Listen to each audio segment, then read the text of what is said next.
Subscribe کریں ہمارے channel کو اور بیل آئیکن کو کلک کریں تاکہ ہماری ہر نئی آنے والی ویڈیوز آپ تک بآسانی پہنچ سکے۔ بسم اللہ الرحمن الرحیم۔ بری عادتوں سے پناہ مانگنے کی دعا۔ زیاد بن علاقہ کے چچا قطبہ رضی اللہ تعالیٰ عنہ کہتے ہیں کہ نبی اکرم صلی اللہ علیہ وآلہ وسلم یہ دعا پڑھتے تھے: اللہم انی اعوذ بک من منکرات الاخلاق والاعمال والاہواء۔ ترجمہ: اے اللہ، میں تجھ سے بری عادتوں، برے کاموں اور بری خواہشوں سے پناہ مانگتا ہوں۔ بحوالہ سنن ترمذی، حدیث نمبر 3591۔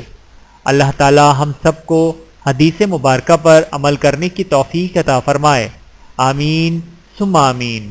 ویڈیو دیکھنے کا بہت شکریہ۔ مزید ویڈیوز دیکھنے کے لیے ہمارے چینل کو سبسکرائب کریں۔ اگر ویڈیو پسند آئے تو لائک کریں۔ اچھی بات کو دوسروں تک پہنچانا صدقہ جاریہ ہے۔ جزاکم اللہ خیرا کثیرا۔ اپنا اور اپنے پیاروں کا بہت زیادہ خیال رکھیے گا اور مجھے دعاؤں میں یاد رکھیے گا۔ Take care. اللہ حافظ۔